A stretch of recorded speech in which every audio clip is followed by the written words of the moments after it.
Hello, welcome to Juggz. Juggz! Juggz! Juggz! It's definitely sticking. Ooh, sticky Juggz. Thank you. I once saw a movie about that. Refer to previous episode about Googling. Yes. The answer was yes, we have. Yes, we have. Thanks for finding us on the internet. It's appreciated. How did you find us? That's kind of suspicious. If you're not into Warhammer, what are you doing here? What did you search? Juggz. So, we've got a lot to cover in this episode, which is quite exciting. Mainly, I'm going to talk less. That's the main thing. No, you talked the right level. Now, Rob was Don't do all this. sad last episode because he watched it back and he thought he talked too I much. thought it was the right level of talk. I didn't like it. I didn't like liked it. editing myself, especially when you two No are very one likes funny. editing themselves. We're not funny. I'm not funny. She's funny. I said we're not funny. She's definitely funny. Oh, sorry, Louise. You are funny. You are funny. I'm not funny. Funny looking. Funny looking. Funny yeah, looking.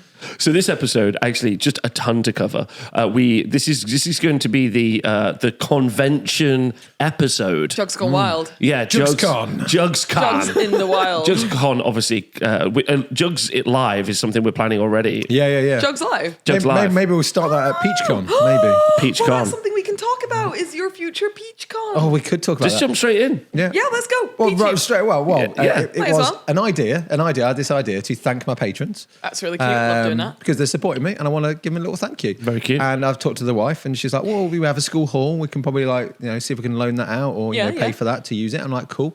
Put the feelers out to the chat. To the patrons, and it seems like it's happening. I don't get a choice. It's definitely happening now. Oh yeah, so. as soon as you tell them, they'll just do it anyway, even if you're not Yeah, there. so even if I can't get the school hall where Liz works, I'll find some other location. But I'm gonna do a little PeachCon, and I'm gonna get all my patrons to come down and get some guests. I still need to contact a few guests. I'll try and get a couple of little retail. Who are your guests?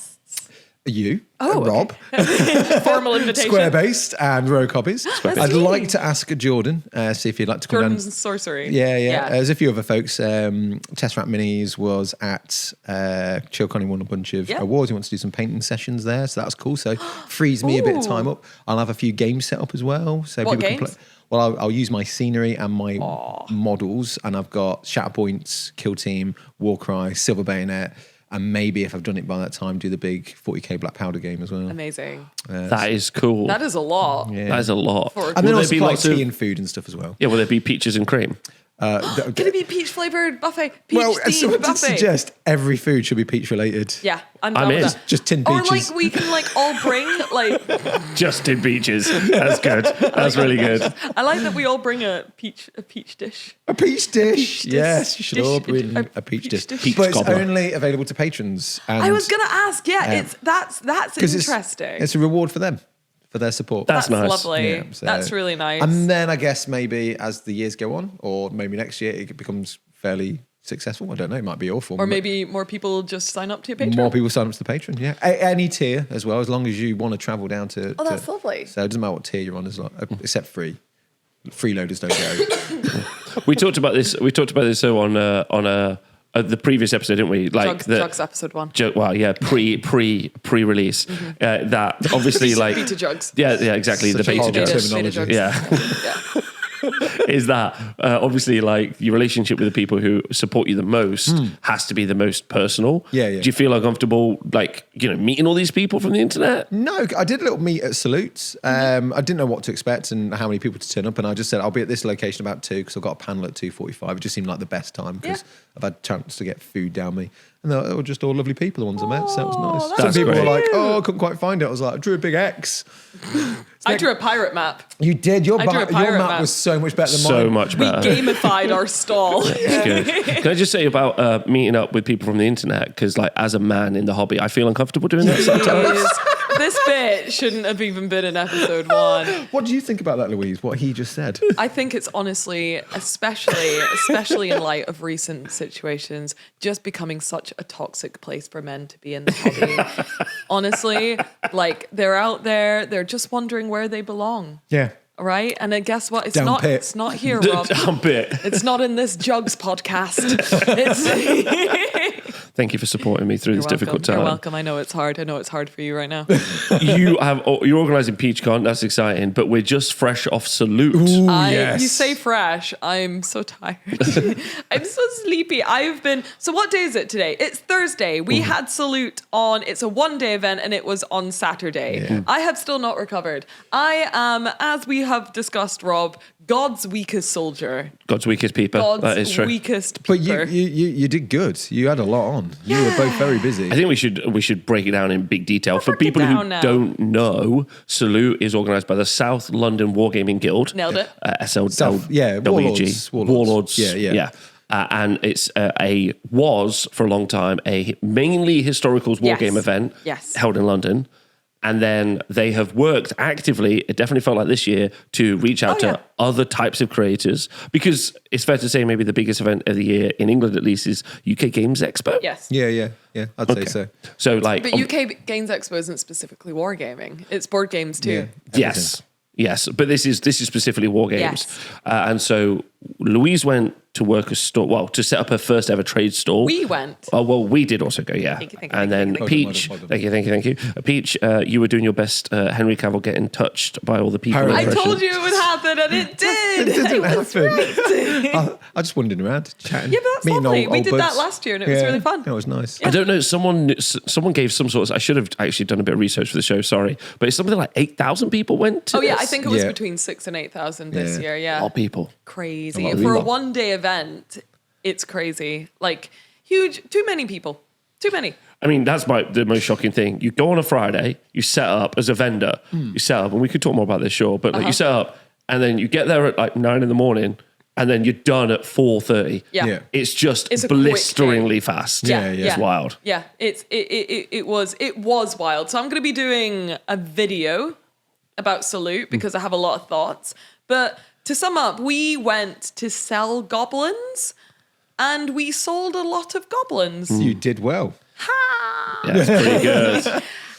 So like, I don't know. I don't really know what to say. And this is why I've been struggling to make the video. I've been like trying to write a script and stuff. And it's really hard. A, because the day went so quickly. And B, because I just don't know what to say. Like, it's really wild. Like, it's the first time we've sold these goblins in real life. And it's so easy. And this is something I've put in my script. It's really easy. It has been easy for me to bury my head in the sand about how much people like Rascal Town because it's all been online. Like, if Tom says, "Oh, we've sold this many goblins," I'm like, it's just a number on a screen. But seeing that many people in real life really hits different. Yeah. No. And you were jam-packed when you all day, pretty much. we were very busy. It was actually, so I worked the stall and I wore my best dungarees. They were lovely event. dungarees. Insert I did picture see of Rob in his dungarees here. Look how handsome. I won't do that.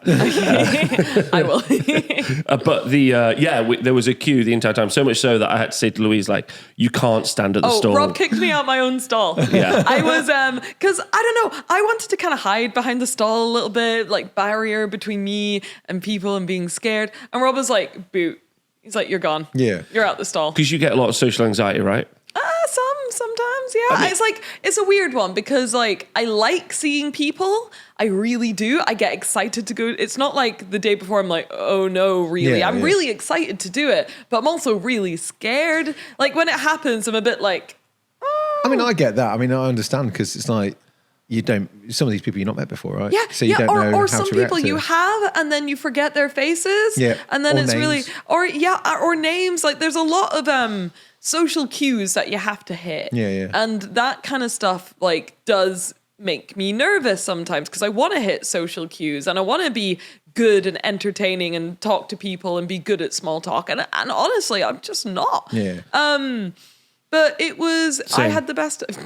You are great at it. Shut up. You know you are. I had a really good time. We also had like a little rogue hobbies meetup. And there were loads of people there. Well, it wasn't really an official one. They knew where my stall were, and they kind of organized themselves on my Discord. And they were like, "Hey, wouldn't it be fun if we all just met up?" And they did, and they were all so cute and lovely. I really like my Discord. They're wonderful people. You got a nice Discord. Oh, I have a lovely Discord. I have a lovely Discord. So do you. I sometimes get our Discords mixed up, but that's fine. It's good. We should just amalgamate into one. Yeah, we one. probably should at some point. But yeah, it was, I don't really know. Arrested. That's fine. Let's keep going. It's very low on the when I watched back on the first episode. I don't know. Yeah, we live in the middle of Nottingham, so we, and the venue is in the middle of Nottingham, so it's just constant crime. I think we should combine our Discords and call it Rogue Peaches. Rogue Peaches. AKA Juggz. AKA Juggz. That is what that when you take out that's what exactly. But yeah, I don't really know what to say about. I'm a bit overwhelmed, I think, and I've been a bit run down this week as well. I think because I went so hard and I just get very tired, so I'm a bit low energy. Well, I've got some things to say. So, oh boy.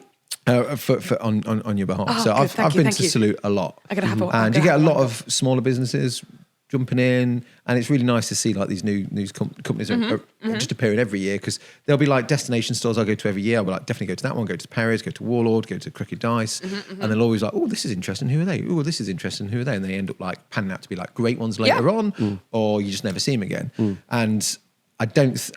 I mean, correct me if I'm wrong. There'll probably be people in the comments, but I think you did very well for your very first Salute. So, we tried really hard. Yeah, I think that's a good sign. It's a good sign. Some behind the scenes, like, so Tom, who's the sculptor, who we're with today, we'll talk more about that later. And then Louise obviously did all of the graphics. All I have to do is make goblins easy.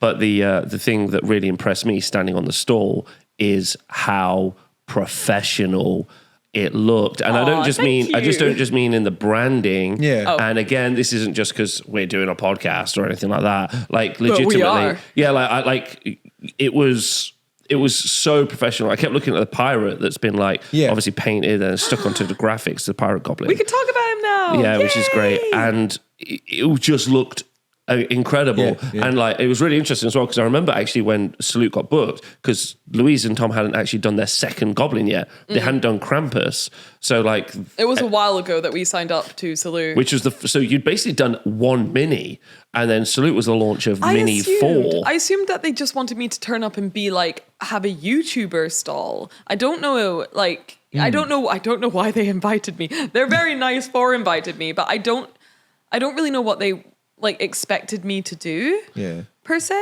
I mean, do exactly what you did. I think the media team have said that they're attempting to just bring a different crowd, because if someone asked me about, because we said last week on the podcast, I was like, it's just going to be loads of old men into. And it was a lot of old men, and there's nothing wrong with that. Yeah, they're lovely. Yeah, I love saw old men. so many Youngins. families. Yeah, dads with kids, mums with kids, oh, just the little kids. families. Oh, Rob has so a lot nice of to see. feelings. So Rogue Hobbies in Rascal Town is quite popular with the kiddies. Oh, good. Which is great, but Rob struggled. Oh, he struggled to compartmentalize all the feelings from seeing all the kids enjoying Rascal Town. That's so good. Let's unbox it now, live on Juggz. I was working on the stall, and I was making sure that people got the goblins they needed. It was the first time we've run a stall ourselves. Yeah. So making sure the card machine works. Massive shout out to Toby. Tie-dye Toby. Tie-dye Toby. Toby on the till. Toby the till, tie-dye Toby. He got a few nicknames over the day. Yeah, Toby turned up, was like, I'll help you for the day. I was like, you're an angel. He is an angel. And then we just put him to work all day. We put him in a tie-dye t-shirt, and he was really easy to spot, because there was a queue for the entire day. Yeah. Which is wild. It's wild. I don't think I've unboxed that yet. Queue for the whole day. And then, but the major takeaway is that, I would be working at the store, and I've worked in wargaming for a long time, as have you, and there were just little kids coming up and being like, that's my favoriteest one, because they'd seen them before, because they'd seen them on YouTube or whatever, and I had to just stick all the feelings in a box. I was like, okay, that's healthy. This is insanely adorable. This is tear inducing, because they'll grow up and maybe they'll get into the arts, maybe they'll get into painting or sculpting, maybe this will be their hobby while they do other stuff. But it was just adorable that Louise and Tom had created this. Okay, sure. But had created this just lovely thing, which I'm sure probably is what all of the other creators, like Annie at Bad Squiddo, the guys at Arc World. Annie has a whole colouring table for kids. Yeah, it's adorable. And it's legitimately wasn't an experience I was expecting to have. To be honest, like, so because you got like, you know, you got a young'un. Yeah, he like, actually really enjoys colouring in the Rogue Hobbies. Oh yeah, I can't remember what he called your.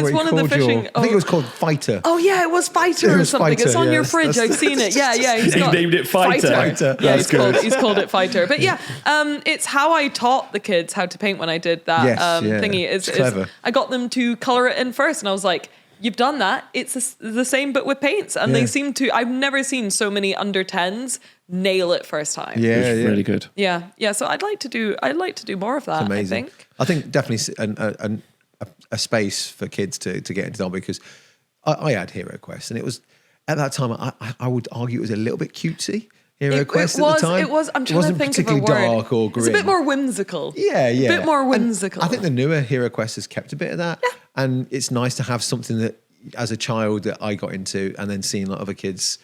Yeah, there's some cute stuff, but also just having that journey and those fun memories they'll take to when they get to their 30s and 40s. So that would be really cute, right? So yeah, I love that Rascal Town is popular with the kids. But yeah, this year I think there were some complaints that there were too many, what was it? Women, pirates, and neurodivergence. They were complaints from me. That's not true. Working on the Rascal Town store, having heard about, never been to Salute, I'm like, oh, like it's a lot of like historical wargamers, and I was like, am I at Pride? Like, where am I? That was not the Rascal Town store. And shout out to the people at Colourforge Sprays. Bless them. They're in the corner hidden. Well, actually, I was like, I love Huey. He's great. Yeah, we decided to like wombo combo with the Colourforge guys. So we kind of made like this open area that people could walk into. And I'm really glad we did that, because I felt like we would have been one stall, I think isn't enough. No, we should explain that Rascal Town is a set of minis that Louise designs, Tom sculpts, Louise paints, and then they put up. And we kind of talked about it last week. You accidentally became a mini producer, right? Mm-hmm. That was last week. But just in case you're watching this for some reason, you know, people searching for Juggz on YouTube, you're like, hello, hello, great to see you. Don't reference it. No, I was just holding my. I'm still wearing my lanyard. So dick. So dick. We'll explain that later. All right, so let's talk through some stuff, because I'd like to ask you more questions, Louise, if that's okay. Oh, who, me? Yeah, more questions about Salute. Yeah, because you did more. But Peach, just talk about like what you saw, what you liked. Was it bigger than last year? Like, what's your experiences? It felt weirdly the same size, but then it did feel more spacious. So whether they had slightly more room in the hall, there was definitely more space to get between stuff. There was less old men whacking people with big bags, which was good to see. Where that was going.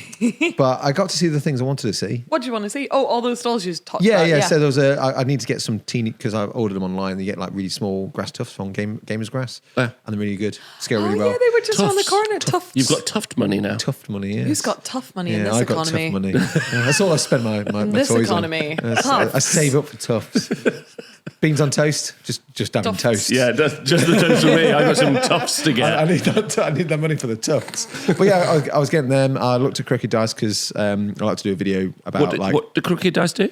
They do a mix of like TV show stuff, sci-fi, fantasy. So if you can think of like, I don't know, Doctor Who. Oh, you said last week. Yeah. We mentioned it. I didn't get a chance to visit any stuff. Yeah, so I got to see a couple. I had a good look round. I was on one of the panels, which I still think's weird. I missed your panel. Don't worry, it was just sad. me waffling and others waffling. They were just talking about painting and the panels are always a bit waffly. Yeah. They're but that's like why people turn up, right? They don't. It always feels like that for us because we want to sit there and say like really profound stuff, but. Yeah. It's always just like, be like, what's your favourite colour? Yeah, there was a lot of that, like, you know, what got into the hobby, what's like your most fondest gaming moment and stuff like that, and just listen to other people, their experiences. But I'm always surprised that it's like 2 years on the trot now that I've been on a panel. I'm like, why do you want me on a panel? Because Peachy, you're our hobby hero. Apparently so. I don't know why. I think that's just a nice title. I think it's a nice title, but I think a lot of people would agree that you deserve which it. I'm looking at. I'm looking at Rob on this one. Yeah, I keep catching him and then him and then him. It's two of them. Too many. It's distracting. But yeah, I had a good look round. Came down with a couple of buds from work, ex-work. And I still say that too, don't worry. Ex-work. And yeah, I said, it'll be wise if you don't hang around with me because I'll be stopping and starting every 5 minutes just to chat to old buds from like workshop or like other, like YouTubers and stuff. Yeah. Meeting up with. Me. It'll be boring for you. Just go off and have a wander around. So yeah, and met up, like I say, with the patrons, which was really nice getting to see those in the flesh. So so did you see anything like that wowed you, like a stall or you like anything? I always look at the big sort of display boards they do and the big gaming boards. I like looking at those, and also seeing how people set up their stalls because it is interesting. It is very interesting. We've been paying closer attention to that recently. Now it's like that's just too cluttered, or I can see why you're quite empty. We were a bit cluttered. I don't know. I think it worked with our professional, maximalist. But I think really that where you were, because obviously like you look at Colourful, you had a really nice professional setup. You guys had a really nice professional setup. Very nice. But when you get humans coming in and crowding around, then it gets cluttered. But you can't help that because that's just humans coming into queue, right? Yeah, but when you look at it, it's very professional. There's just some that are a bit like dusty, dirty old wooden cabinets with fingerprints on glass and stuff. I'm like, were they there all this time? Or were they just there today? I don't know. But not to be mean about anything. Obviously. It's just like, it's interesting seeing how different people display their I think the word is like, a lot of it could be dated. Like they are historical wargamers. They know their clientele. Stuff, They've been selling to the same people for probably like 30 years. Yeah, 50 years. They always turn up. They know what they like. They buy it. Like They don't need to get into the 21st century, or at least they maybe don't feel the need to. That's fine. Did you manage to sell a Rascal Town goblin to the man who wanted 7 Years War French that we discussed in last week's episode? No, we couldn't leave. Peachy was so busy. It was like I can't believe how I tried to explain it in my script how busy it was, and I sound like I'm like faking it. It was very busy. It was busy. I could see it. I mean, there are times I was like, I can't see Rob or Louise. Are they there? Yeah, I had loads of people being, and it was kind of to our detriment as well, because I had people being like, I tried to like say hi to you or to Rob, but I couldn't even get close, or like I wanted to buy a goblin, but there were too many people. Yeah. Right? Yeah. So it was almost to our detriment. Yeah, because background, again, we had no idea how it was going to go. Yeah. It was just like, what's going to happen? We were like, maybe we will sell 2 goblins. Because I think one of the saddest parts is that loads of people turned up already knowing it was there, which is great. That's not sad. Oh, let me finish. Wonderful. It is wonderful. Wonderful. But like, it meant that someone who was new, who was just wandering around, didn't get the opportunity to be like, oh, what's this thing? Yeah, you couldn't just like drop in. Yeah, I guess. Yeah, which I think was like the thing that like it was really exciting. Like I say, seeing all the people super hyped to go there. Yeah. But like then you're just kind of like, oh, it's a shame that like all these other people couldn't wander past and see what was going on. Would be my only like feedback. But everyone was delightful. So I've got a little financial question to ask. Okay, don't know if this is the right sort of yeah. So did you? I assume you paid for the space. No. They offered me it, I think, as part of this like let's bring in new people thing. But normally you would pay for a space. I think how much is a space? I think that space is something like 300. No, it's like 150. Is it? And does that depend on the size? Yes. So do you think if you were to do it next year, you might upgrade to a larger size? Yeah, 100% we would pay for a bigger space. Oh yeah. I mean, that's kind of the feedback also for the organisers of Salute. Worth doing. Is that Salute, the organisation and the event, brought a ton of people. So like if you were thinking, should I book a table at Salute? I can't see how it's, as long as you go with a stall, you mean? A stall, yeah. So if you want to book a stall at Salute, I can't see how it's not a great deal to go and do it. Is it really like 150 quid? I honestly don't know. You'd probably make more on the day than and there's some pretty even steep, just being seen at Salute, like you'll get the footfall of like 7,000 people walking past your thing. Yeah, right? Exactly. So I think like you pay that much for an advert on Facebook, probably. Yeah. So I would say that it's a super good deal if you're a vendor and you want to go somewhere. And it sounds like but then there's all the other costs, right? We stayed at a hotel. Got to travel. You got to travel back. All of the stuff to set dress. Yeah, there's a lot of hidden costs. But then you've got that set dress for next year. Yeah. So although we do want to double it. So okay, yeah. Well then, But now we know what we're doing. Now we know what we're dealing with. Yeah, I think we do. I think what's again, I was trying to like say this with like the kids coming up and checking it all out and being professional, not to like bang on about it. But like it was like mentally overwhelming. Like Louise has been like pretty wiped for a couple of days. I'm not very high energy today. I'm sorry. I'm sorry, Juggz gang. But I guess you've got to be pretty wiped as well, Peach. What? Poor choice. Sorry, I just said I'm sagging, and then that was it. Now we're done. Talking Juggz and sagging. This is not going well. Oh no. Juggz is sagging. It's pretty. You got to be pretty high energy, and it's like it's a bit overwhelming. Yeah. Like truthfully, I love it. Reminds me of Games Days and like Warhammer where it's like you have to like push those extra energy levels. Oh, I love it though. Like I crave that. I love events. Like I love pushing that energy level because I think I have that energy level, but then I just crash real hard. Yeah. Do you want to know one of the nicest things about working on the stall? What? Just as my insight is, I'd be working on the stall, everyone would check everything out, everyone was really nice. And then I'd just be like, take a goblin and go and see that man over there called Toby. Tie-dye Toby. And then they would just join this incredibly haphazard queue. It was almost like a little circle around Toby at one point, but no one wanted to get too close so that... Everyone was so polite. Yeah, and I was I had zero fear that once I gave someone a goblin, that they wouldn't just turn around and definitely pay. You know what I mean? Like zero fear. Like, and that's such a lovely community to like do stuff inside of. I was like, oh wow. There were no I think wrong-uns, because you have a table. I mean, Rob said this, if you wanted to go to Salute and you wanted to steal loads of stuff, you probably could without any issue. And what I meant by that was, that sounds like I was planning it. No. I don't know, maybe if a friend wanted to go to Salute and just put the loot in Salute, and just... loot in Salute. The loot in Salute. Okay, now, I mean, it was pirate themed, so that's why I brought it up. So it would be in the theme. Yeah, but go on and explain. What I meant by it is that it's almost got a friends and family atmosphere. Yeah. It's so relaxed. It's so casual. People just have items on their table and then they'll turn around and go get a t-shirt or something. Yeah, you have to literally know it's there, of course. Yeah. And that's what I'm trying to say. The wargaming community is just lush. That's basically the TLDR, lush. right? And everyone is just super relaxed about it.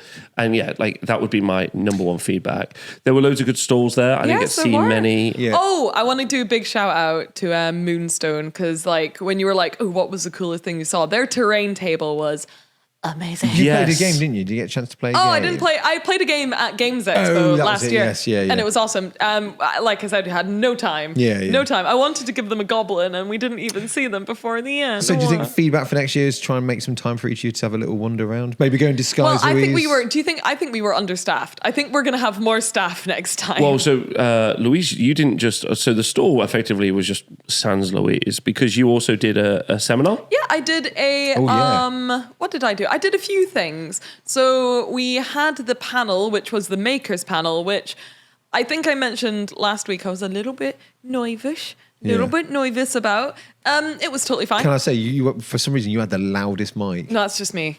No, definitely. Because I had the same mic and it was pretty loud. I was just yelling because last year you couldn't hear us. So I think and everyone else's mic was really quiet. Yeah. And then it came to me. So I tried to I was like, okay, R1's going to be a bit quiet. And I was like, hello! And I think I just deafened everyone. And it was loud. It was Tina loudest, but she's quite quiet. Anyway, no, she was good. Yeah, she was loud enough. Anyway, it went fine. I was a bit nervous because I didn't think what I had produced with Tom was up to scratch with everyone else.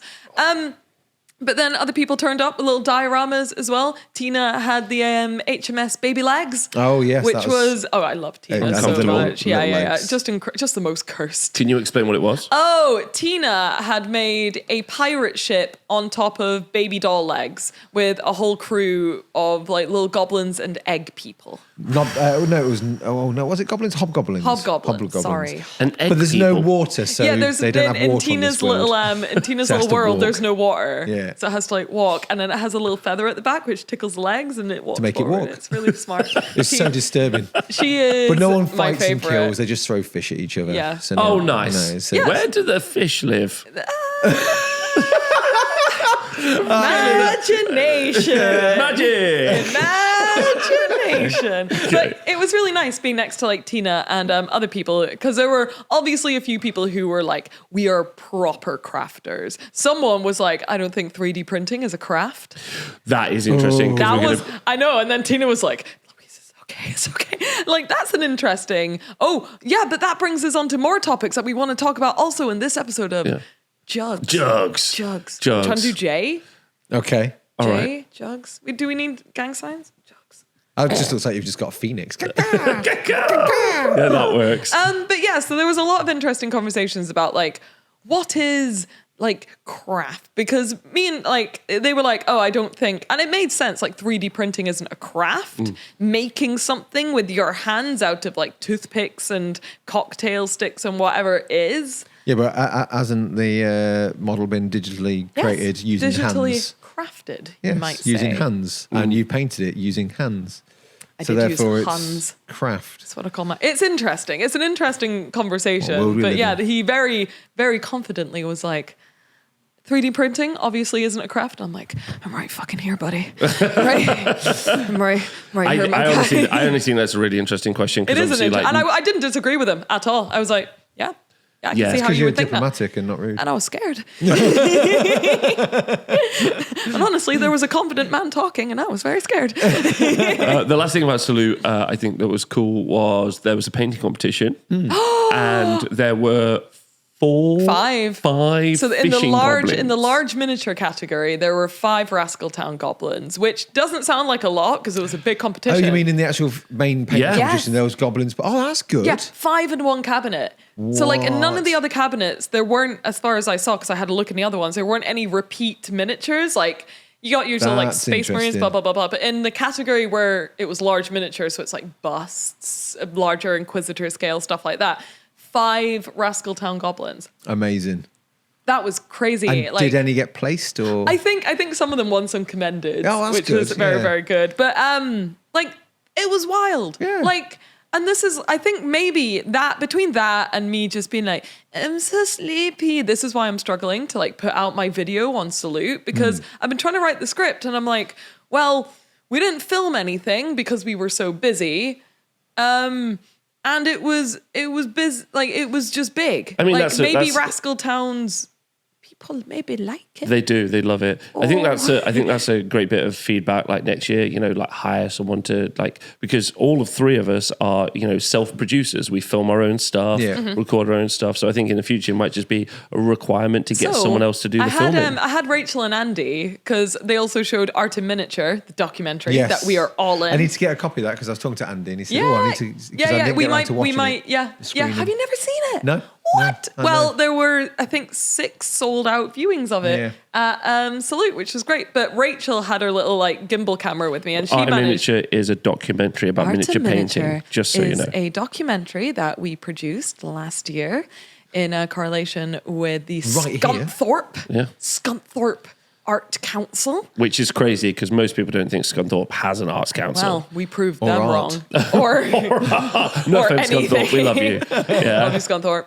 And they decided to do a couple of showings of it at Salute, and loads of people came up and they said they absolutely loved it. We're hoping to release it more broadly soon, I think, which would be really good. So if you want to watch it, you may be able to soon. Nice. But so I think we got some footage from that. But yeah, I think it's just been rough for me to get my head around, because like I said, I've had my head in the sand about Rascal Town, and Rob can contest for this. I'm like, if we sell a goblin, I'll be happy. Like 1 goblin, it's not a big deal. It's not a big deal. That would be my takeaway, which it's really hard to express to Louise and Peach. This is the same for you, right? Like when we had a talk last year, I was like, people love you, Peach. Like people love you, Louise. It's literally I'm not a hobby hero. I don't belong in that. Yeah, exactly. You're just saying this and that, and that's just not even if it's not 20 million people. Yeah. If it's 20 people whose lives you positively impact, that's huge. That's huge. That's huge. And that's what we get to do as creators.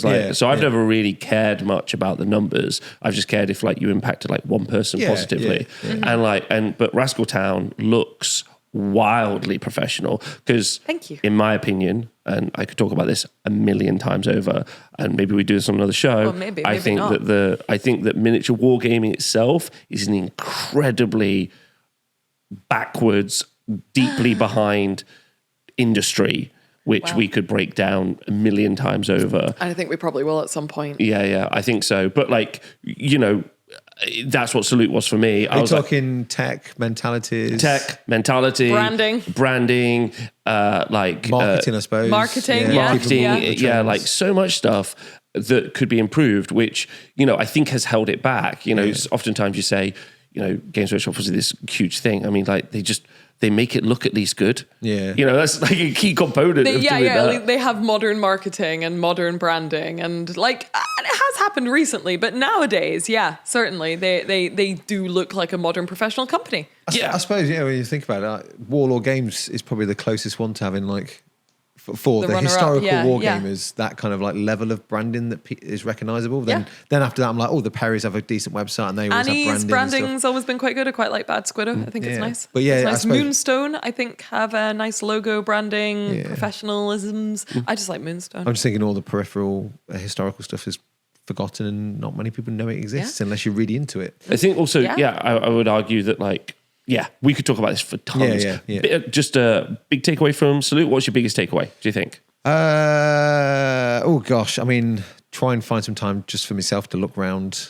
Maybe go in disguise. No, that sounds really arrogant. I don't think so. Like, I would say one of the hardest things is go to a Salute where you're constantly on, which is incredibly like it is incredibly tiring. It's not fun, but it is tiring. It's an interesting. I know Duncan used to get this a lot, and Duncan had a queue at his table. I didn't get to say hi to Duncan. And Duncan's got like possibly Roger and Jerry that can be the dickhead that goes, Duncan needs to go for his food now.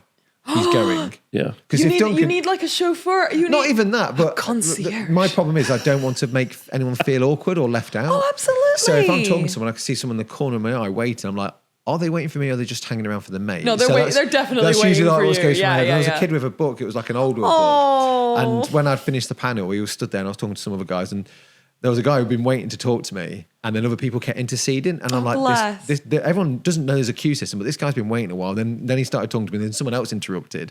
So it's almost like this kind of like, I'm gonna have to stop you there because I'm talking to this guy. Do we need to get you a meet and greet stall? I don't know. I mean, I could look at that next year. That'd be fun. But one of the things people don't realise is like you've had that conversation with someone, then you move a couple of paces, then you have a nice conversation with someone else, and you move a couple of paces, you have another nice conversation with someone else. But what they don't realise is you really need a wee. But the first time that they ever engage with you is you don't want to be rude and just ignore them because that's the only time they've caught you. Also, you're a hobbyist, right? You want to go look at the stalls. Yeah, you want to go look at the things. I was quite lucky because I had, like I said, Andy and Rachel there doing like a bit of filming, like, and I'd hang out with them whenever I like ventured out, and they were quite good at that. They were quite good at being like, oh, Louise, didn't you need to go pee? And I'm like, I really did need to go pee. Thank you. My favorite bit was, as I was working the stall, is occasionally someone would slide up to me as they were queuing, because I'd organise a queue system at the stall, and I would kind of like guarding to make sure we didn't encroach on Colourforge's space. And then someone would walk up to me and they would just kind of out the side of their mouth be like, oh, I watched this Wargamer Rob. And I'd be like, well, what are you doing here then? They're like, I don't know. some goblins. I was like, some you know our ilk are not here, and he's like, I know. I'm just here for the colours. I was like, okay, just here for the colours. I was like, all right, on your way.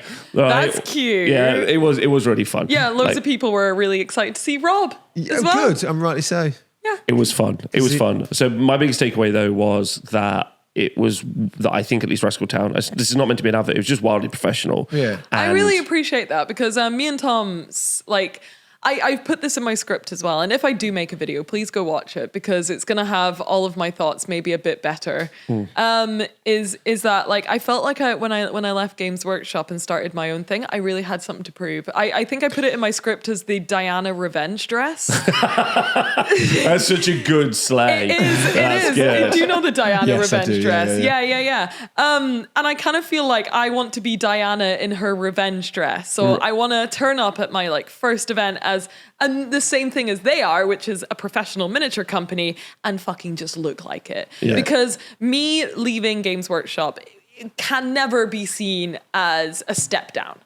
No, ever. Okay. No. I see what you mean. Yeah, I will never allow it to be seen as a step down. It's not exactly. So it's also got to fucking look like that Yeah. as well. Like, it's got to look like I've stepped up my game since I've left. Like, okay, cool. I left Games Workshop. Now I'm the most professional illustrator I can be. I'm the most professional graphic designer, photographer, miniature painter, presenter. Like, I want to do all those things I did there, but better, just to kind of prove, like, I can do it. I don't know. I really wish someone had sent me really wish someone sent me the memo that this is what we were doing.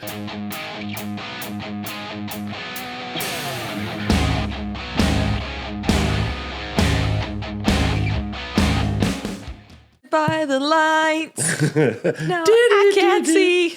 Okay, so back from the commercial break, and most importantly, the tea break. Juggz. Part 2 of being at a convention. We just fresh from a convention today. I'm not fresh again. Mac You 24. keep saying the word fresh as if I've survived. I'm barely hanging in. Yeah, we went to Match. Match. I don't know, Match. Mac. I want to say Mac, like Mac 10. Machine, but is it mash? Like machine? It is Mash from Machine. What did you think it was? Match. I don't know. Mac for speed. If you've been and you know, tell us in the comments. Yeah, please do. Please do. So we went to the NEC Birmingham with Tom. Specifically, only Tom. Only Tom. Only Tom. Specifically, just one of them. Yeah. Just one Tom.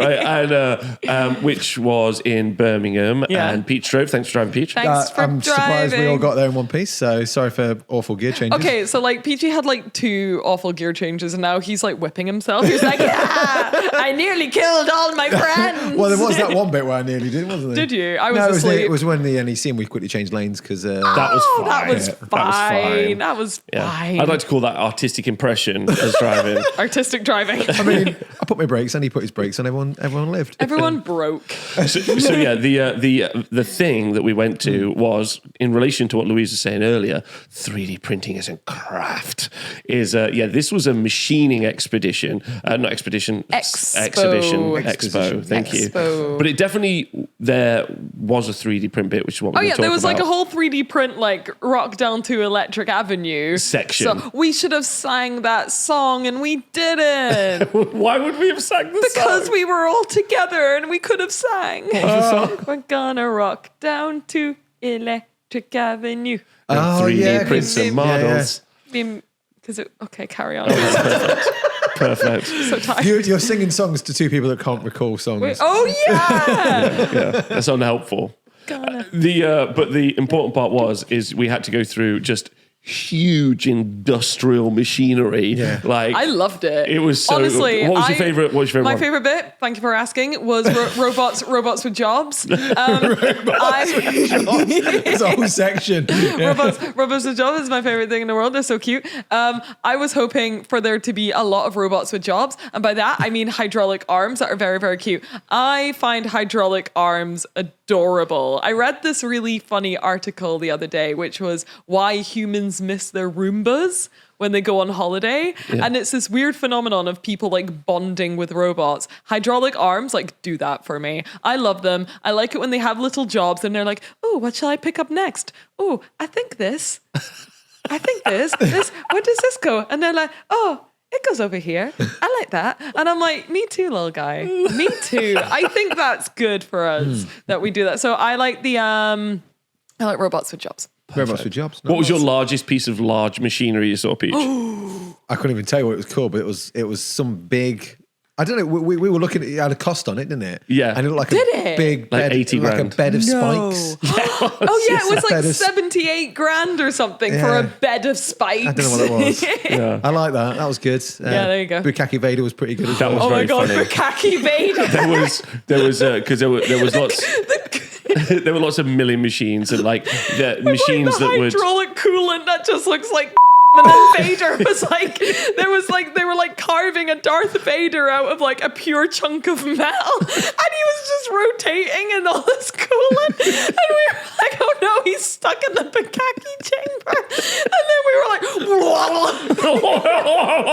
and the thing is, I went over, I caught Peach, and he was there for like 8 minutes just staring. We were just making war garble noises from Bukaki chamber Vader.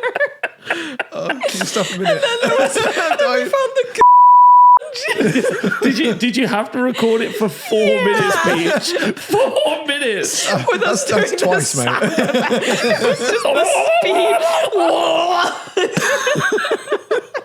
Oh, the khaki Vader.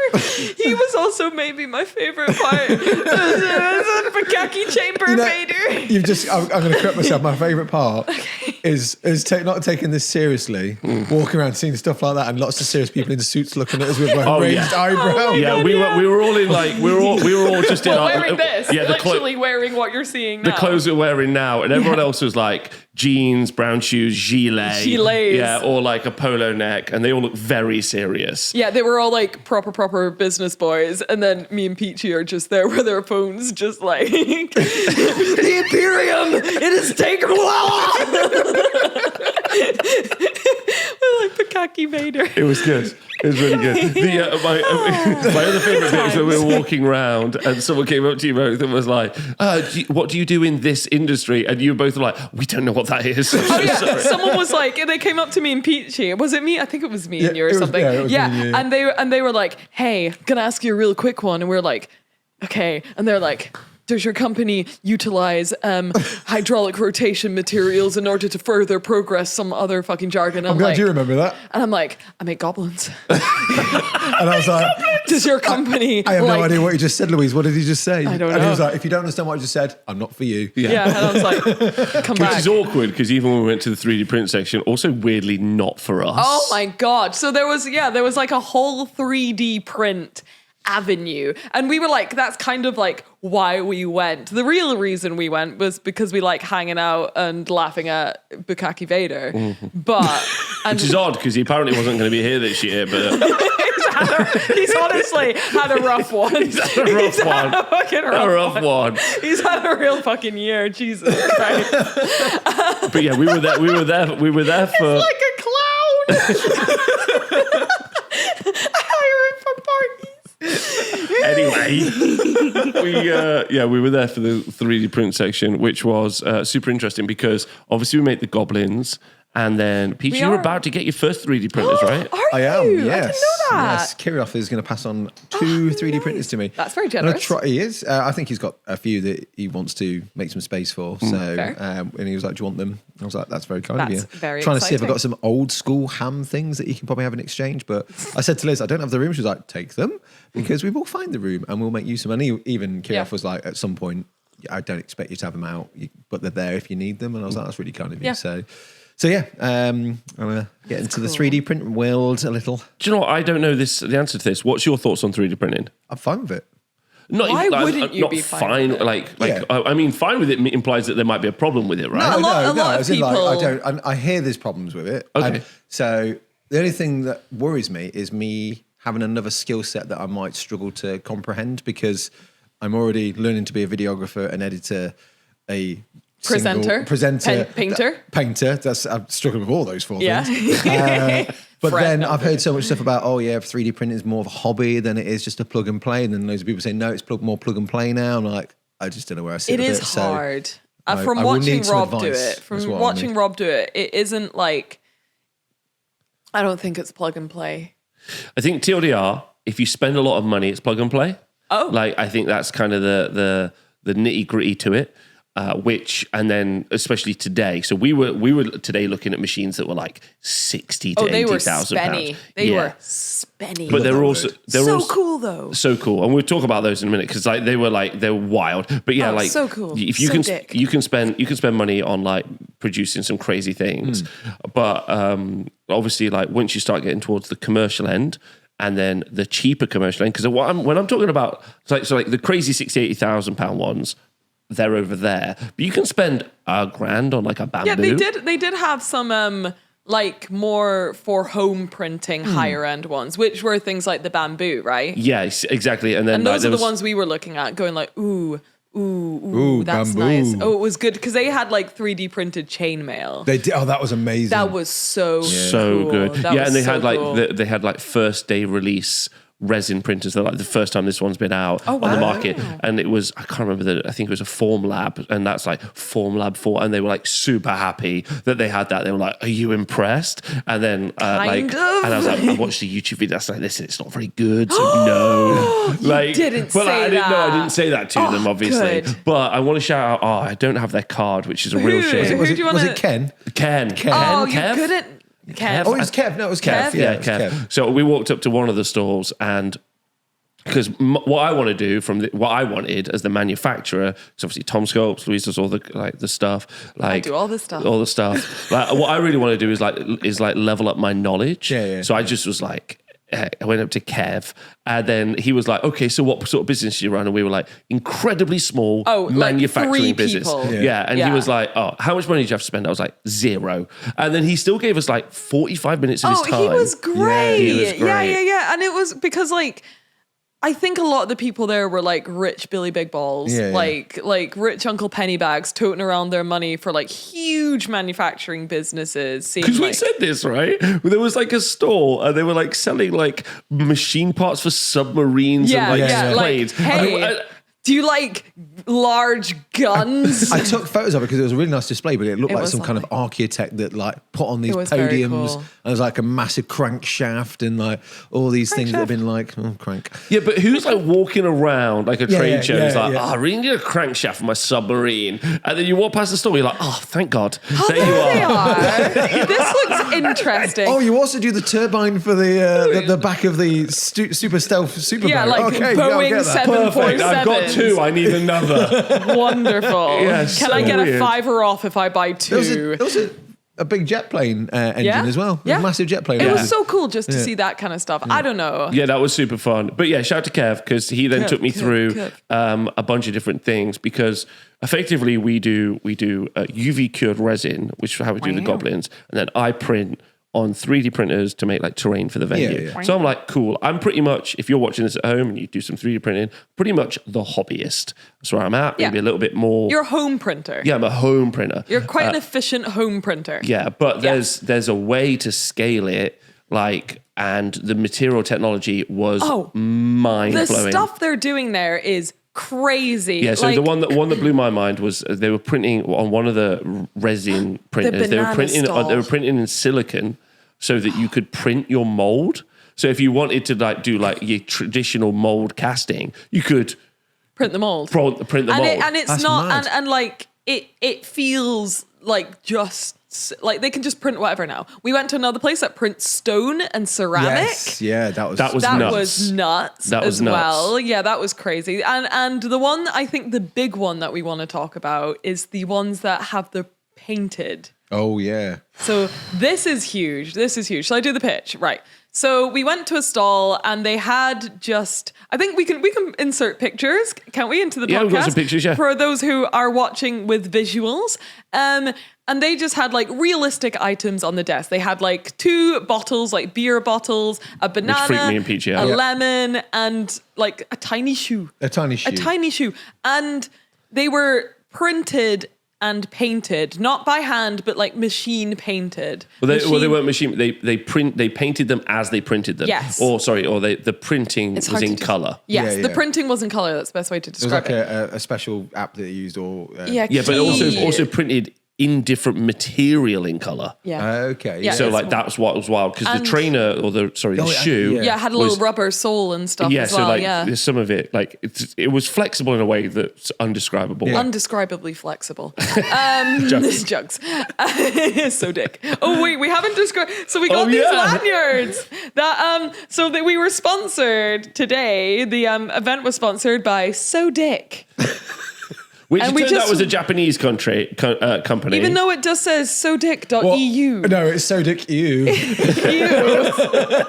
So we just want to say Dick-eu. on behalf of our sponsor today, that is so dick. Yeah, that is so That dick. is Yeah, so dick. Thank you. Anyway, I forgot about that. What was I saying? Oh yeah, so that people are going to wonder where we've been. We've got Juggz, we've got Bukaki Vader, and now SoDick. SoDick.eu. SoDick.eu. Don't forget whatever that porn horn, whatever it's called. Porn horn. It was horn. It was called a horn, but then there was a P and an H in front of it. There was a P and a H in front of it. I was like, that's on purpose. Porn. SoDick. So yeah, they had 3D printed banana, which looked real. Peach, you picked up one of the 3D printed bottles. Yeah. Explain it to me. So I was like expecting to pick up something that felt like a resin piece of scenery. Yeah, like a bit of plastic. Like a filament printout like you've got for your scenery. Something like vacuum formed, a little bit hollow. No, it was heavy. It felt like glass. A bottle? It looked like glass, but it wasn't glass. And it was like coloured. It was in colour. It was fully rendered like a bottle logo. Like I said, I've got pictures. There was a porter's beer and then just a normal lager, and they looked like glass bottles. The banana blew my mind. The banana, I would say of all of them, you got me saying banana instead of banana. The banana was the most convincing. I think by sticking just a random tatty looking banana sticker on it added to the look as well. Oh yeah, they did. So we got talking me. to them. We got talking to them and we were like, this is pretty cool. What's all this about? And they're like, well, essentially what we can do is we can print anything onto any 3D item.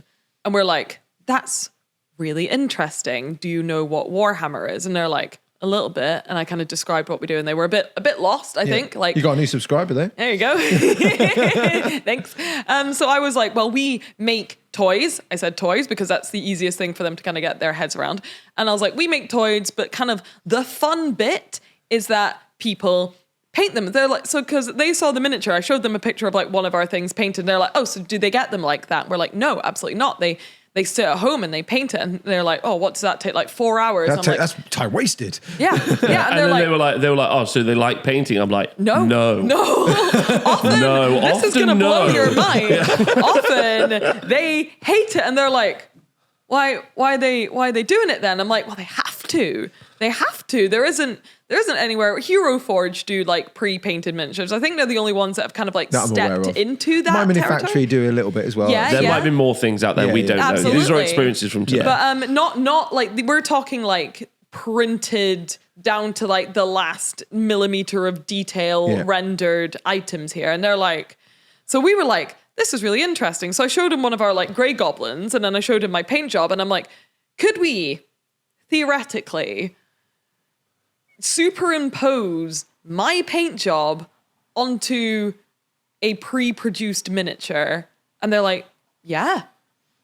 Which is wild. You could even have the Mini have Louise's paint job. You could have someone else's paint job. Richard Gray does one. Richard Gray does one is a good example. Rob Slapshop's one. Yeah, Slapshop one. But you could have an artist do one, and then you could pick a paint job. You could pick a paint job, and then it will arrive to you with that paint job, fully painted in that paint job, which is nuts. Yeah. I'm kind of like, so I reckon. So I was talking to them, and I'm like, I do YouTube. I make goblins, and they're like, what the fuck is this? What is this gremlin doing at our stall? And the machine is only a mere $100,000. So if you'd like to help us get sign up to our Patreon to help us. But anyway, you carry on. But yeah, so like I was like, they seemed to think it was like a no-brainer. They're like, oh, so all these people, because they were like, I was like, people have armies which are like 1,000 miniatures, and they're like, do they paint them all? And we were like, yes. And they're like, what do you mean? Like, they were like, what? How do people have time to do this? And I'm like, they just do it. It's just what's done. I think it's controversial. I think, because I went to them and I was like, yeah, I'm a YouTuber. This is something I think I would be so interested in making a video about. Yeah. I think it would be so interesting just to see if you could do it. I have strong opinions about it. Go on, please tell me. Oh my God, what do you think? Excited. So first of all, I'm going to set it up. I reckon a lot of people would be mad because they'll be like, the joy of the hobby, and part of the hobby is the painting. It's how you get into it. Like, if you start mass producing that, you're like IKEA, where it steals an idea of like a small business, mass produces it. It's worthless. It's not art anymore.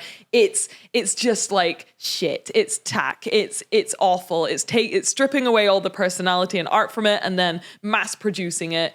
It's shit. That's what I think the hot take would be. Anyway, go. So, go. So I see that. Yeah. And I understand that. It's the same with the AI situation. Yeah, it's of course. Taking the craft from the artist. Yeah, for sure. I have come across in my years of retail and studio and all these events, so many more people that struggle to paint. Yes. Which is why I try and do like as many layman paint guides as I can to try and help in that journey. And even then, some people still struggle.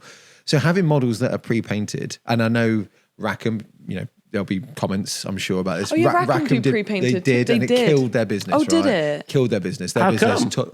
Because people didn't like them. And they were pre-painted, like painted, so they were not painted by printed. humans. Yeah. And they weren't good quality. Obviously. But thingy doesn't it? X-Wing have pre-painted like... But they're good quality. Oh, okay.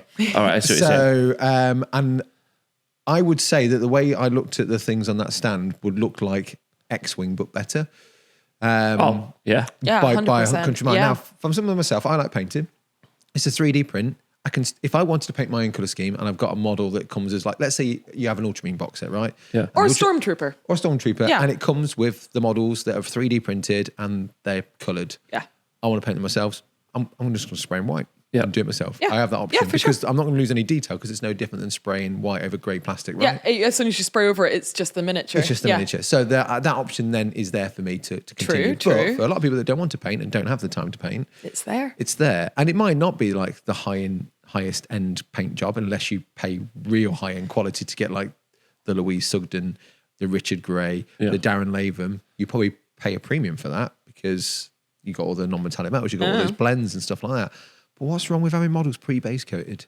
Yeah, so I think base coated at least. Pre-base right? coated is a great idea, especially if like you were doing like a series of like tutorial videos. Yeah. If you were like, right, okay, this mini is going to be pre-base coated, comes to you, and then you're going to do the next steps blending over the top of it, and here's a video to go along with it. I think actually one of the interesting things was everyone that we spoke to, because we spoke to the people who supply Games Workshop with their prototype 3D printers, like, which is quite interesting. And for people at home, like, you'll be actually quite amazed how readily available you could get a Games Workshop's 3D printer. Yeah, effectively. Yes.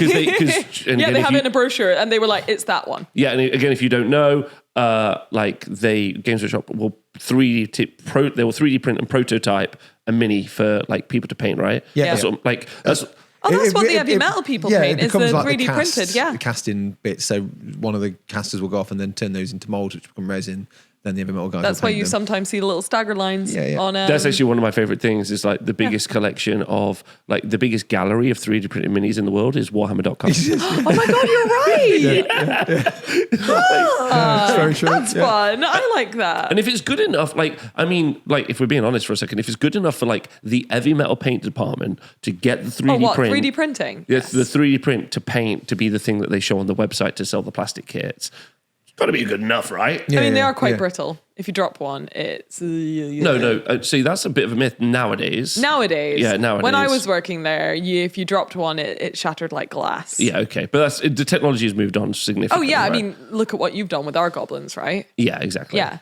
But so that's crazy that you could just go and be like, oh, that's the ones they have. That's fun. Yeah. The thing that does blow my mind, because like imagine a shop like Rascal Town, you pick a goblin, you pick a color scheme, you pick a paint scheme. So like, say it's mine, a very simple one, base coated, or like special guest Richard Gray. Sorry, Richard Gray, if you're watching this, I just really like your painting. It's very good. We like Richard Gray. Yeah, so and then fine. it's like, and you can literally put that goblin in your basket and it comes to you painted. Yeah.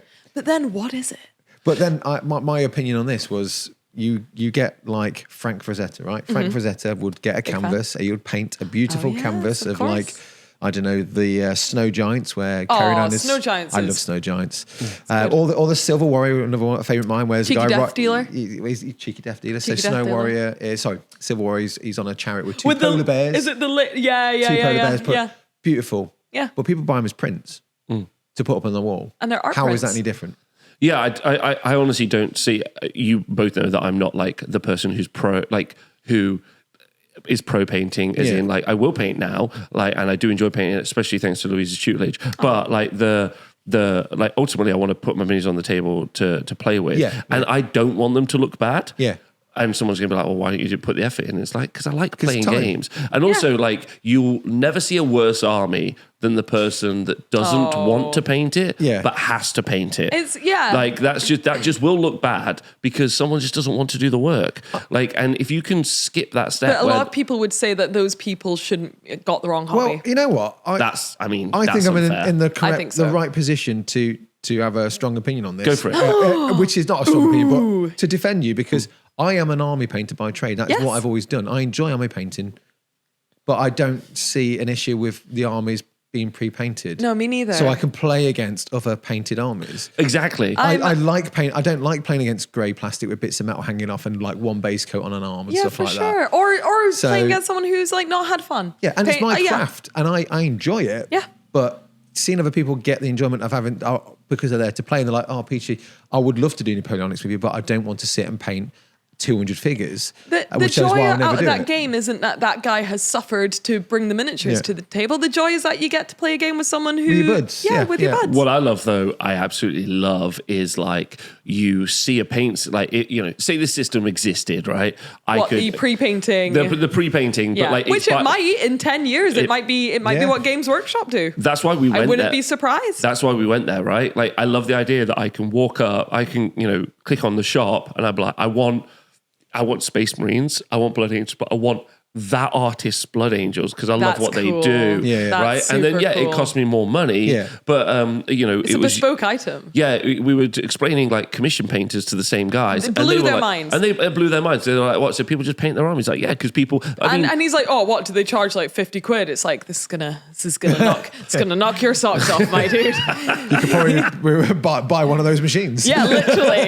Yeah. And I wouldn't be surprised if like Games Workshop didn't have something like this in the next 10 years where people can just buy painted armies or at least colored armies. I don't think they'll do it. Really? No, I think because, paint just makes a lot of money for them. It does, I think that's a thing. And I think like ultimately they want like, oddly they are wedded to their like, the way they believe the hobby to be. But this is it. Like I would feel sad if I put that video out and people start to be like a bit gatekeepy against me because I'm a painter and painting's basically all I do these days. Same. It's been years since I've had a game. Yeah. And I love painting. I think it's worthwhile. I think it's great. I've taught kids it. I think they should all do it. And I would be really sad if I put a video, like I did with my VR miniature painting video. I put up a video. You probably say, oh, I got you to try it. It was so fun. Amazing. Where I painted a miniature in VR. I got so many nasty comments. I don't know why. I don't understand. I think a lot of people, and I mentioned this on Twitter, got VR and AI mixed up. Oh, really? Yeah. Okay. And apparently that's quite common because someone else said like, yeah, I know. Very different. Very different. But a lot of people were like, why would you make this pointless video? Why wouldn't you just paint? Like loads of people just like, why wouldn't you just paint a miniature in real life? Because you want to try something different. Because it was fun. It was like, but yeah, loads of people were a bit like, why would you? And someone else messaged me just like careful posting about painting in VR. He did it once on Reddit and the admins had to take down the thread because he got so much hate for it. Yeah, I think like this is what I mean about like it makes me scared. I think this is what I mean about like going back to the salute conversation. Yeah. Like the industry, but also like the community really needs to kind of get pushed forward a little bit. Yeah. And I think there's some really good strides because nothing like having a pre-painted mini printed mini. Pre-printed, painted mini. I'm saying printed. Printed. Yeah. A pre-printed mini doesn't rob you of the ability to paint it yourself, just like you said. No. What it does is it helps other people who, for them, that's not the journey they want to be on. And yeah, like painting a miniature in VR, people were like, never do this again. And I'm like, I'm not never going to paint a miniature again. I guess it depends on the tech, right, as it progresses. But you can tell when something's an AI. Oh, we were walking around today and like loads of the images that we saw were AI generated. I saw a little reel and it's just like, oh, a little question, which one of these is AI? And it shows loads of pictures. And I was like, it's all of them. It's all of them. It's going to be a trick question anyway, but it's all, I can tell it's all of them. But my point's going to be is like, you can tell the difference between AI and actual real craft art. Yes. You can tell the difference between a handcrafted paint job by Louise absolutely. and maybe a print of Louise's stuff. like you could tell the difference between a canvas painting by Frank Frazetta and a 2D print. Yeah. No different than going out for a burger for McDonald's or having a steak at home. They're very, very different. And you can tell. Yeah. So they're just different experiences. But I think if I was artsier and fartsier, and fartsier. I think like a lot of people, like I think Richard Gray wouldn't want his art maybe mass not produced. Yeah. And I think if I wasn't so kind of like, hey, everyone should paint, everyone should be able to do stuff. Like I'm quite like open about things. I'm very ungatekeepery. I'm very much like, if I would happily love people to enjoy my paint job. But I think a lot of artists would be like, what makes this special is that it is one of a kind. Yeah. What makes it special is that it's mine and my paint style and my art, and art isn't art if it's mass produced and stuff like that. And it's an interesting conversation. I don't know where I stand on it. I like the idea that it opens up a space for some artists to make more money. So love artists making money. Exactly. Huge so artists making if money. they're Space Marines, but some lunatic like $1 Billion Clown Farm, love you. Best content creator. Sorry, Peach. sorry, Rob. He's very $1 cool. Billion Clown Farm just makes, as I assume he would, like a Space Marine paint set that's all Care Bears, and each one of my Space Marines is a different Care Bear. I'd love that. I'd buy the shit out of that. I will buy that. Yes, Yeah. I would buy that and love that. I guess there's like, if I've done like, Peachy's painted a squad of Ventrilo Nobles, right? Easy. And then the company that does the 3D prints goes, this month, by the way, Peachy, 700 people wanted that squad. Hell yeah. We printed 7. I'll be like, 700 people wanted my squad printed for themselves to play games with. That's cute, right? That's amazing. That's cute. But then it's that kind of like, there's that kind of thing where you know people want that and they can add to it if they want to. Yeah. But it's that kind of, I like doing the painting and I like doing the paint lessons, but then I might change my content to like, how can you embellish and take those further? Yeah. Or, what can you do with... To zhuzh it up. I think... zhuzh it up. I think Hero Forge did that, where they did the step-by-step, which was like, here it is unprimed, here it is, because they do the print and color, and then they were like, here's what happens if you spend 10 minutes painting over the print and color as well. And they did that as like a photo series, and that was really interesting. Yeah. And that's...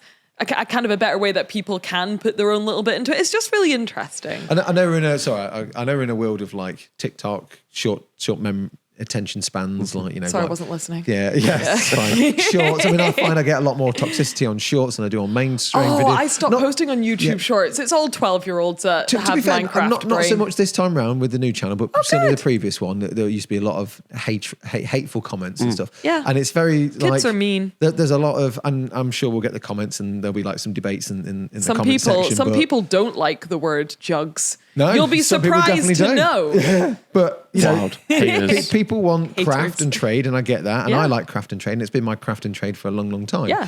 But some people want to have that quick fix because they don't have the time, but they might have the money, which is why they go to places like Siege Studio, because they're like, I want a nicely painted army. How do I get that? And there's the handcrafted version of that, but you've also got the printout version. Yeah, like I honestly could never see. Yeah, I could never see the difference between having something that a printer produces and something you pay to have someone paint.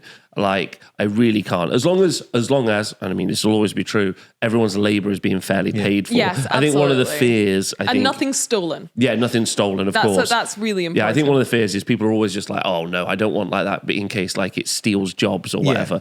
I mean, I was just thinking someone else scans my paint job and then that ends up of course, being like mass produced but cheaper. That would suck. That would suck. So an interesting dilemma was put in front of me when we were talking to those guys, and the shoe was put in front, and Tom little shoe. Yeah, the little shoe, and Tom was there, and he said, imagine that, but as a Torox, pre-painted really well. And he was like, how much would you spend on that? Like, imagine that shoe that's coloured and it's just a Torox instead. Yeah. How much would you pay for that? I was like, well, Torox is about 30, 40 quid off the top of my head. Add an extra 10, 20 quid to that. I would say 60. Yeah, 60, I had 60 in my head. And he was like, and the guy was like, well, it cost 100 to do that. I was like, yeah, but that's now. Yeah.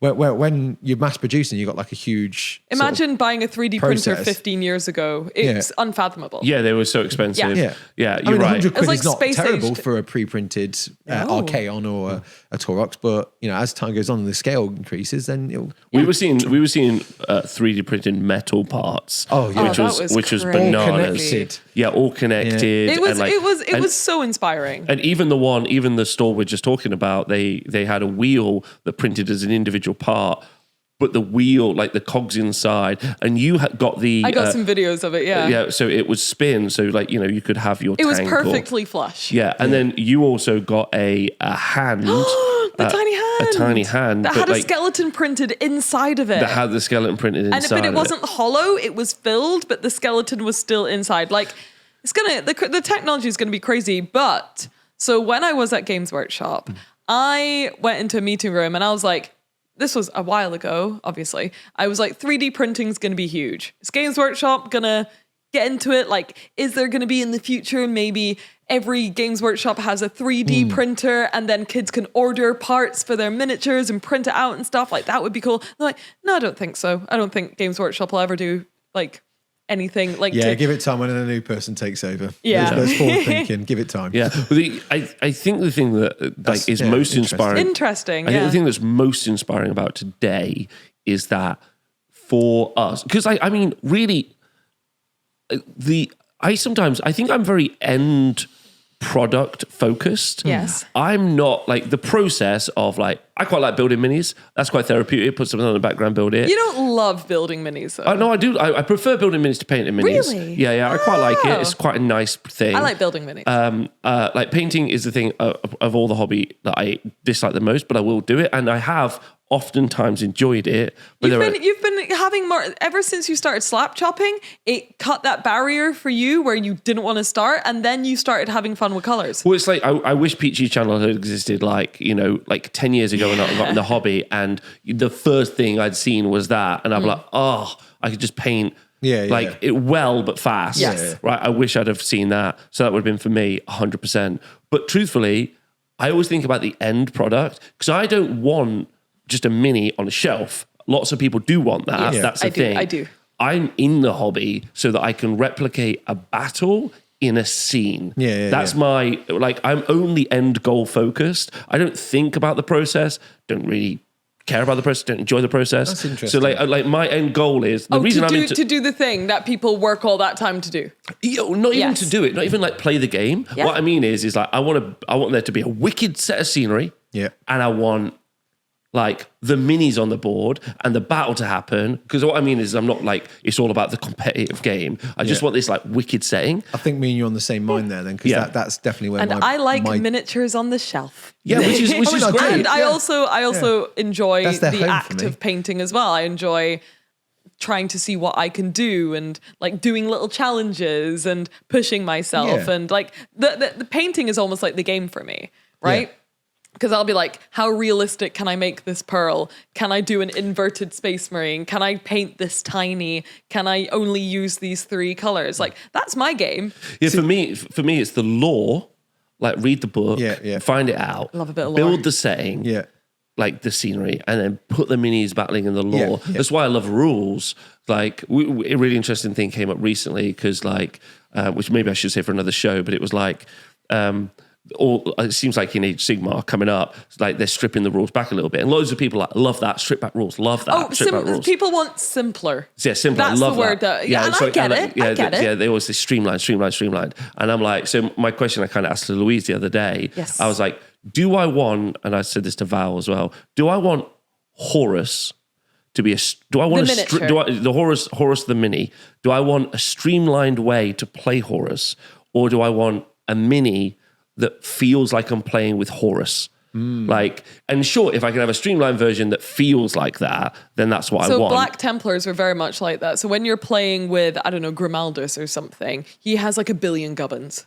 A billion special rules. Yes. He did in the last edition. Yes, in the last edition. Yeah. It felt like you were playing with a guy that had pockets full of weapons. Yeah. And like 1,000 servitors, which is cool, but I don't know. I just struggle with the rules. I'm the wrong person to ask. No, but that's about a super okay thing to say. What I'm trying to say is like, but the reason I brought it up was like with minis, do you want, because this is kind of your thing, because you want stripped back minis, right? Sometimes. Because we're talking about Bliss Barb Archers being just too complicated. Yeah, but like, you know, if Bliss Barb Archers were like, Bliss Barb Archers are archers with 1,000 pouches, you'd be like, okay, well, everyone have 1,000 pouches. And if you had a more streamlined like version, what I'm trying to say is like, I think there's like this, what you end up with on the table for me is you want art. it to reflect the lore. Yeah, I want it to reflect the lore because I'm playing a game of toy soldiers based on lore. So what Rob put forward to me is he was like, okay, so Horus ascended the miniature, right? Very complicated, very, very complicated. So Rob's equivalent was like, would you be happier if they released Horus, but he was simplified? As in the as in the detail and everything on it. Yeah, if they smoothed him down, I was like, well, no, because Horus should be grandiose, and I would feel like it was a step back if they like simplified him hugely. I guess that's where my brain kicks in as an army painter, because I want my troops to be simplified, but I want my characters to have all the bling and stand out. But you lose a bit of time getting them on the table, don't you? Yeah, of course. I'm like you. I build a board or build an army and 2 armies to reenact some famous battle of history, or to reenact something in the lore, or just to reenact something in my head, you know, or just see where a story goes, So I get, I'm full on board. I get, like, it was a long way to get to the point, which was, I think I was trying to say that if there's a way for someone who has less skills and talents to finally get, which is kick-ass lore, you know, some snakebite orcs battling it out against some Death Watch. But, you know, both of those, Death Watch especially, a tough army to paint, I guess, like paint them well. And then in a wicked set of terrain and play a game that fits, because that's why I play. That's the end goal, right? That's why a lot of people paint. That's my end goal. I think the thing to really establish about everything is everyone's got a different end goal. Some people don't have an end goal. Just like you just literally love the process. The process is my end goal. The process is my game. So I think some people will be upset because they're like, oh, you're stealing my process from me. Yeah. I'm like, no, we're just giving people better tools to achieve their end goal, because the process is tough. A lot of people say that about AI, though. Yeah. Well, it's for people that aren't talented, but also can't that draw. might be true. Well, that's the problem, isn't it? So people with AI is like, it's just a tool for people who can't draw. It's a toughie. Yeah. It is a toughie. I mean, I guess that's why I'm not that sort of, I don't have that many problems with AI or 3D printing and stuff, because although we have a similar skill set, we're divided by that skill set, because you push yourselves to do the highest gem. I will spend as long doing one tiny gem, and then you'll be like, Louise, I've done this squad, and here I go to play my game happily in the sunset with all my friends. It's not even that. My love comes from finding ways to make that gem look like what you're trying to do, but quicker, 15 paints. And I get so much joy, because it's for me, it's fun. Like a solution of trying to how do I make it look like that but quicker, so I can get on the table quicker, so I can play games. But I'm not always about playing games. I'm enjoying the process of making things quicker to paint as well. I've never learned so much about painting as I did from like you and James Littler, especially like James Littler, because I got to like sit next to him more because you were always filming. He just like can make a miniature look like you've spent 5 hours painting it in 30 minutes. Yeah. That's incredible.